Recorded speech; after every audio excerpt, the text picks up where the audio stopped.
அன்பு மாணவ செல்வங்களுக்கு கலாபாரதியின் வாழ்த்துக்கள் கூடி.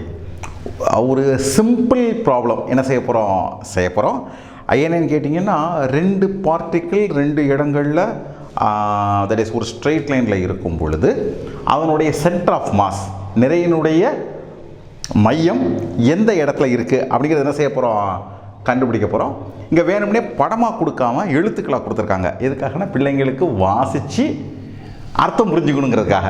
படமாக கொடுத்தா உடனே செஞ்சிருவீங்க இல்லையா, அப்படி கொடுக்காம எப்படி கொடுத்துருக்காங்க, எழுத்தாக கொடுத்துருக்காங்க. என்ன கொடுத்துருக்காங்க பார்க்கலாம். A system consisting of 2 masses. ஒரு சிஸ்டம் இருக்குது, அங்கே 2 மாஸ் இருக்குது. Connected by a massless rod. ஒரு ராட் அதை கனெக்ட் பண்ணியிருக்கு, அது வெயிட்டே இல்லை. அலாங் தி எக்ஸ் ஆக்சிஸில் ஏ அது வந்து 0.4 kg, அரை கிலோவோட கம்மி. Is at distance of x is equal to 2 metre. X ஆரிஜின்லேருந்து 2 மீட்டர் தள்ளி இருக்கு. While 0.6 kg mass is at x is equal to 7 metre. அதுக்கு அங்கேருந்து எக்ஸ்லேருந்து இந்த 2லேருந்து 5 மீட்டர் தள்ளி, ஆரிஜின்லேருந்து 7 மீட்டர் தள்ளி 0.6 kg இருக்குது. Find the x coordinate of the centre of mass. Y coordinate இல்லை, ஏன்னா அது எப்படி நம்ம சொல்லியிருக்காங்க, ராடுன்னு சொல்லியிருக்காங்க. ஸோ அது திக்னஸ் இல்லைன்னு வச்சுக்கலாம்.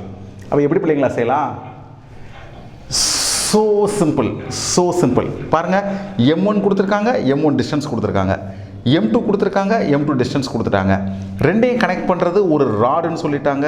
Meaning it's a straight line, அதுக்கு திக்னஸ் இல்லை. So can be solved by a simple expression x is equal to m1 x1 plus m2 x2 divided by m1 plus m2. m1 எவ்வளோ பிள்ளைங்களா கொடுத்துருக்காங்க, 0.4 into 2 0.6 into 7 divided by 0.4 plus 0.6 5 metre.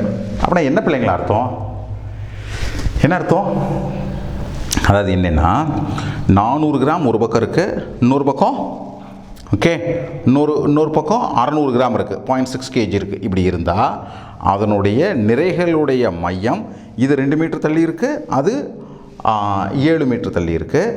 அப்போ அதனுடைய மையம் எந்த இடத்துல இருக்குது, ஆரிஜின்லேருந்து 5 மீட்டர் தள்ளி இருக்குது என்பதை நீங்கள் புரிந்து கொள்ள வேண்டும், உணர்ந்து கொள்ள வேண்டும். அதை ஃபீல் பண்ண உங்களால் முடியணும். சரிங்களா? பாருங்கள், உங்களுக்கு ஏதேனும் சந்தேகங்கள் இருந்தால் கமெண்ட் பாக்ஸில் என்ன செய்யுங்க, டைப் பண்ணி எங்களுக்கு தெரியப்படுத்துங்க. சேனலுக்கு சப்ஸ்கிரைப் பண்ணுங்கள், மற்ற பிள்ளைங்களையும் சப்ஸ்கிரைப் பண்ண சொல்லுங்கள். ஸோ தட் நாங்கள் புது வீடியோஸ் அப்லோட் பண்ணும்பொழுது உங்களுக்கு நோட்டிஃபிகேஷன் வந்துடும். உங்கள் அனைவருக்கும் கலாபாரதியின் அன்பு வாழ்த்துக்கள்.